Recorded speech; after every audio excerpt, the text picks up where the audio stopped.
Hello and welcome. Now today I'm going to do ignition tune-up on this Ford Ranger here, almost 180,000 miles, and it's time. Still got the original coil, plug wires, and it started missing recently. And these are the parts I'm using. Now I went with these because I tried to order Motorcrafts and everything was back ordered for a little bit for this Ranger. So since this is missing so bad right now, it is undrivable. Had to do the best with what I had available. So this is what I'm using. Typically on this, I'd probably just went Motorcraft, but couldn't get it. So let's get to work.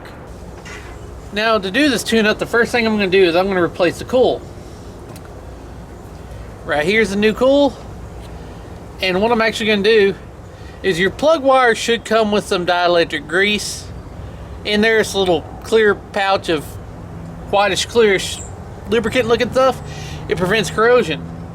I'm going to put a little bit here around each one. Just a little bit. That way it's already on there when I put the plug wires back on. Now a little trick for some people just to help them remember. First thing, before we remove our coil, you can see there's 4 holes, 4 screws, and they're a Torx bit 25, T25. So for some people who don't have photogenic memory or afraid of getting the wires wrong, what we're going to do is we can go ahead and simply unplug one, put it in the proper location. Now yes, obviously what I'm going to do is replace the plug wires later, but this way they're in order with the new coil, and I can set that right there like that because we have plenty of room. Now obviously there's a plug-in harness, and that we need to remove. We also have this little wire right here in the way, which is on the back of the manifold. You can work around it if you want, or you can remove it, up to you. Which, as you can see, just has a port that it just pulls off of. So there's 4 screws. 1, 2, 3, and 4. We'll take those out with that T25, and it'll make it easier to get to the harness. Now keep in mind, when you loosen them, you can feel how tight they are. They're just snug down. Now we can get this little clip on the harness. Now you can see we have a little bronze clip here, and we just got to pop it off. And all I'm going to do is take a flathead and start popping it off.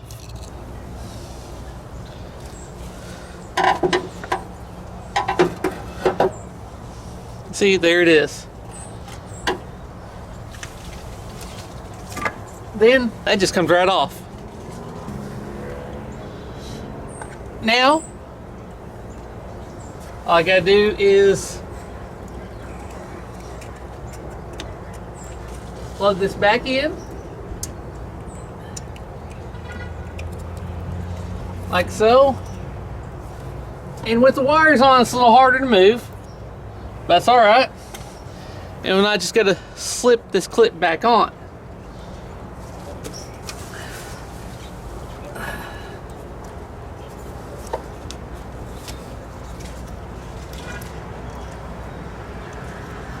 Now get one side started.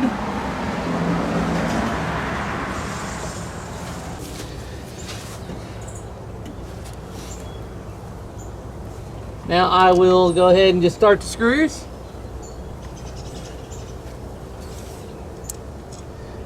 I'll just go through all 4, get a couple of them started with a few threads each. That way it's all lined up.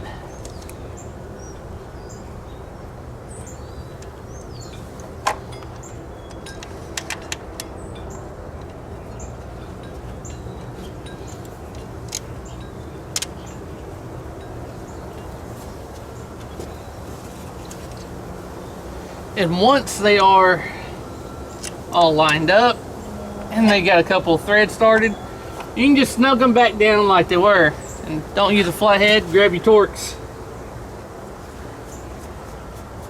Now for the plug wires, Here's the dielectric grease I was telling you about. We're going to open it up. Squeeze a little bit out. Put a little here on each one.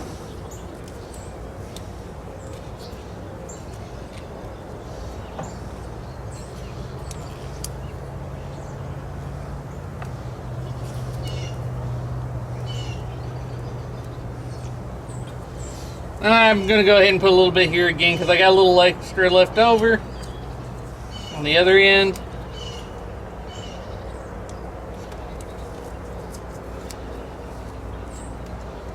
And what I'm going to do is change the plug and the plug wire at the same time on each cylinder to keep it all nice and uniform. I'm doing this. I like to line my plug wires up old school by length because each of them are a little bit different in length.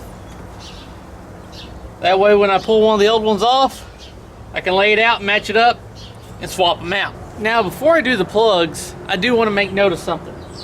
I'm not using spark plugs with a crush washer. Now typically when you have a crush washer on spark plugs, there's a torque setting. And I get a lot of people ask anti-seize or say, hey, you should use anti-seize.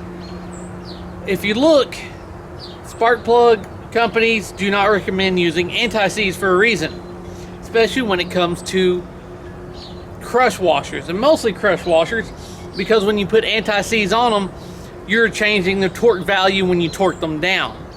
So if you torque them down to 10 foot-pounds, which is probably not the case, I'm just bringing up a random number, you have your tool set at 10. Well, when you torque it down with anti-seize on there, it's not 10, it's actually a higher value after that. So that's why they don't recommend it. Now, if you are going to use something like this without the crush washer, and you want to use anti-seize, I don't recommend using the brush for obvious reasons. I recommend using something like a Q-tip, and then barely applying to the first couple threads. It don't take much.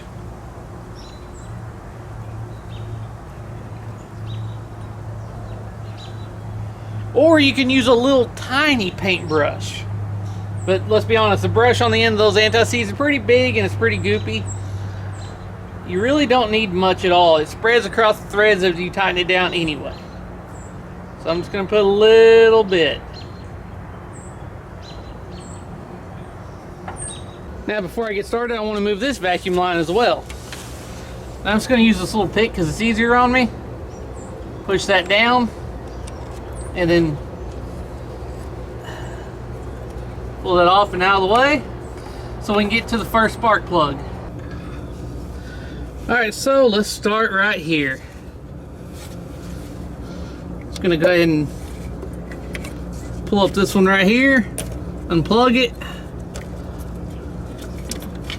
line it up to one of the other ones,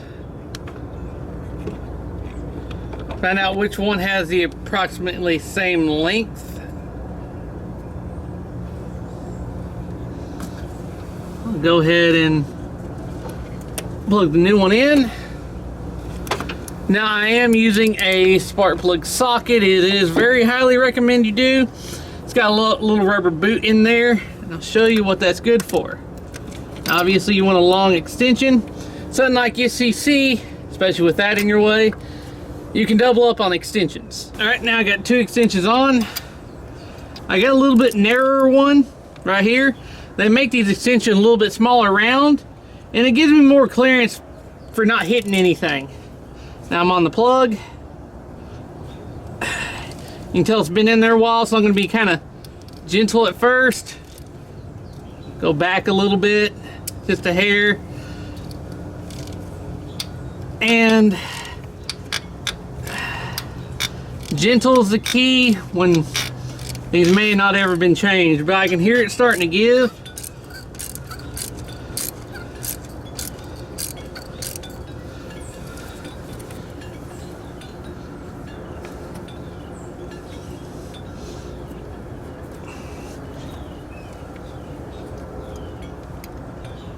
Now you can see the importance of a good spark plug socket is that it held in place, but you can also see there's a lot of oil on this one, which tells me this thing needs a valve cover gasket.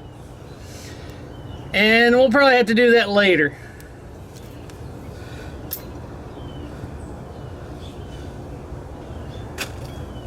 Wipe the oil off my hands. Stick our new spark plug in. And the rubber holds it in place, as you can see. Now, I'm putting this in. A lot of people ask about gaps. Alright. Spark plugs come pre-gapped nowadays. And most spark plugs are non-gappable. Once they're gapped, that's it. Such a case as this factory one right here. That is such a fine point. If you put a gap tool in there, well, let's be honest, you may destroy the electrode on it. So spark plugs come pre-gapped for that reason mostly. Now we're just going to tighten this down. Now remember, if you're running spark plugs like this that don't have a torque value, you snug them down. And remember, the anti-seize is going to make it snug down a little easier. You don't want to go over tight, especially on aluminum. Now that it's snugged down, run this spark plug wire through. All nice and neat.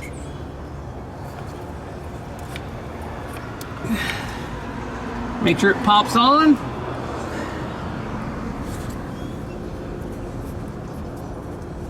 Then we'll go to the next one right here.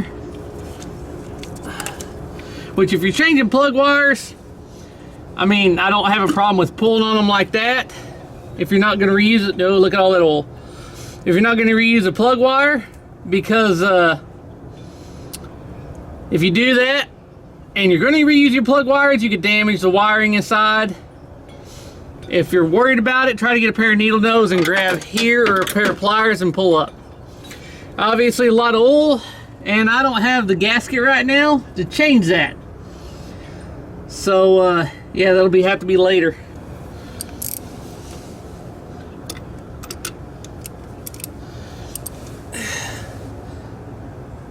Sometimes that oil can help you because it kind of lubricates a little bit.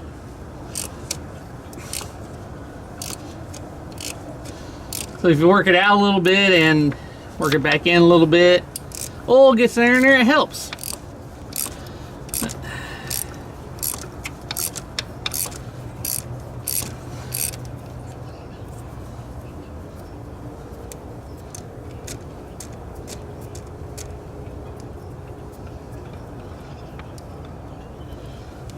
Woo!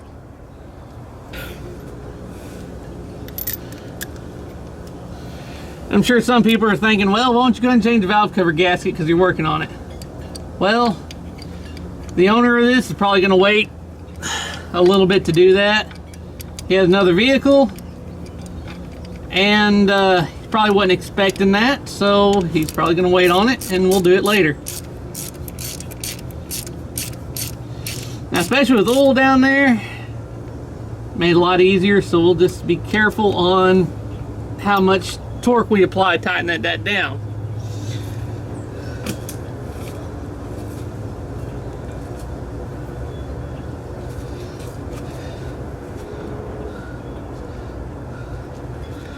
Now again, I do try to find the exact size of the old one. That way it's always the same, as you can see.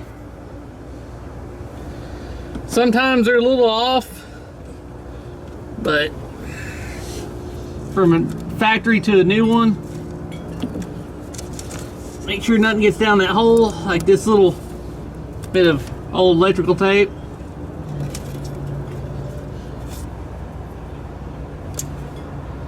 Go that way with that one for now.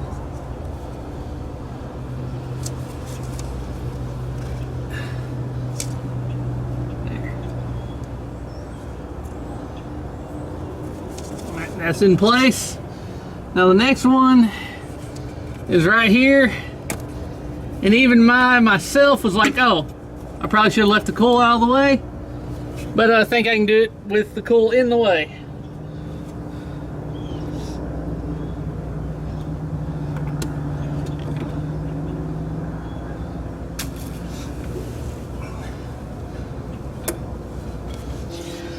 Now what this is useful for is for those who are changing plugs and not their coil. The odds are you don't want to remove the coil.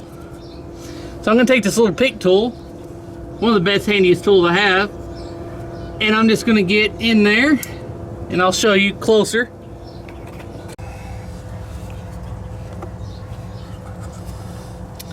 I'm going to just take this little pick tool right there.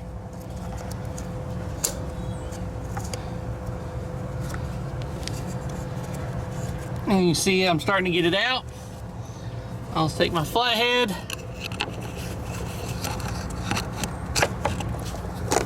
And move the camera out of the way. And push that off. Now, the sun's in the way, but there.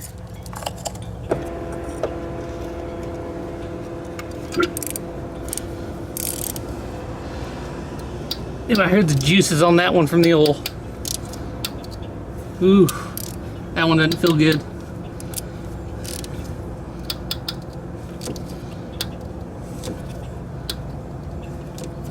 Easy does it. A little bit at a time.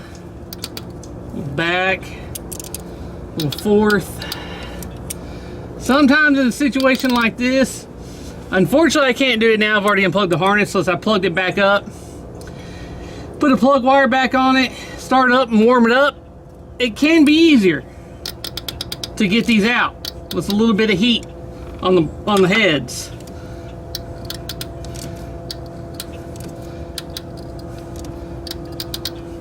I'm just going to try to ease it.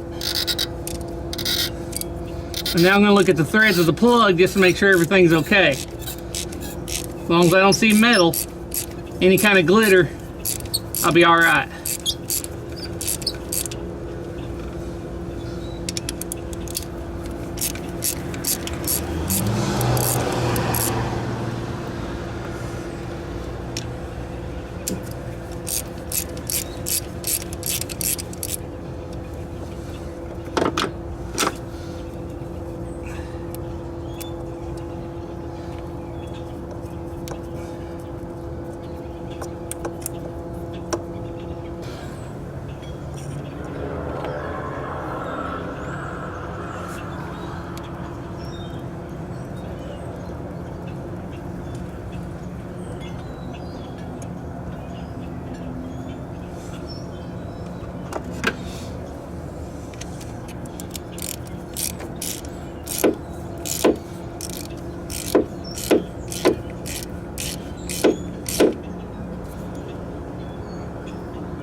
Now I am going to go ahead and put the harness back on.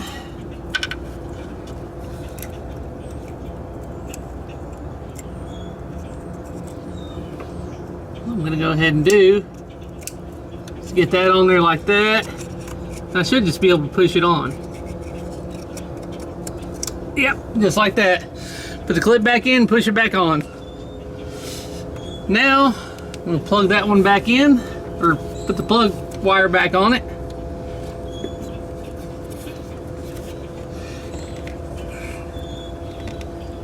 Make sure it's popped on.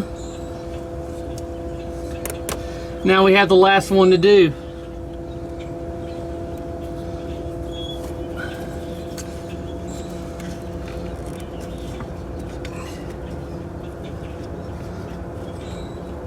If I can fish it out from around there. There we go. Again, the reason I'm pulling on it is because I'm not using these plug wires. Keep that in mind.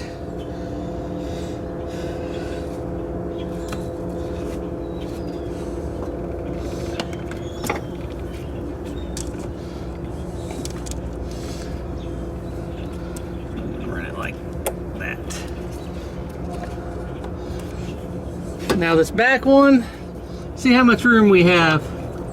Oh, we have plenty of room. All right, same thing. That's the last one.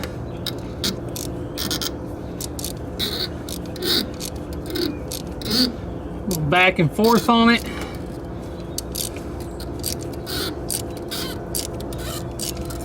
Now this one will be a little trickier to pull all the way out because I am going to run out of room with these two extensions.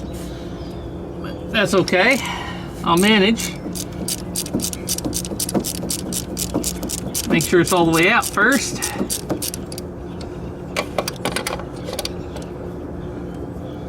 It's still not.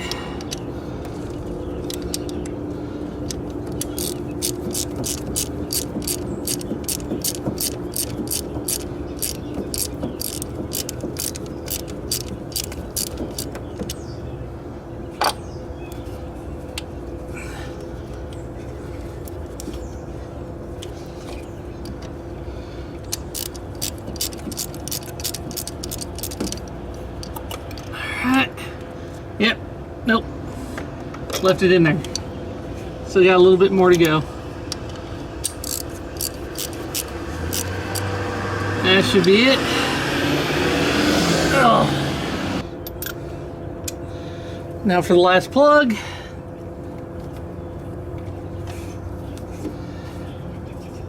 Now obviously in a situation like that, let's be honest, it might smoke a little bit when you start it up, because now all that oil's in the cylinders. But this truck has been losing oil for a while. Owner could have sworn I changed the plugs before. I think those are original plugs. I think they're factory. So where he's getting his oil, they can't figure out where the oil leak is. And I think I found it. Much oil's in those. Yeah. So again, snug it down and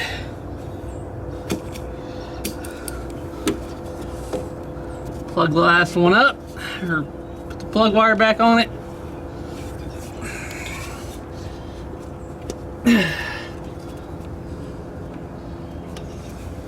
We'll run it this way now. There we go.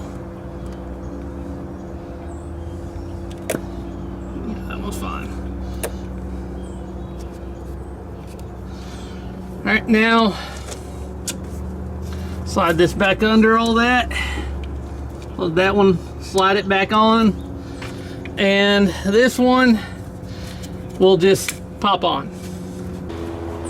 All right, there it is. Full ignition tune-up done on the Ranger here. Now, if you gotta do one or the other, if you gotta do plugs or coil or spark plug wires, just take that information as you need it. I decided to do all three in one video instead of try to do 3 videos because there's no need for it. So, I hope this information proved helpful. As always, thanks for watching.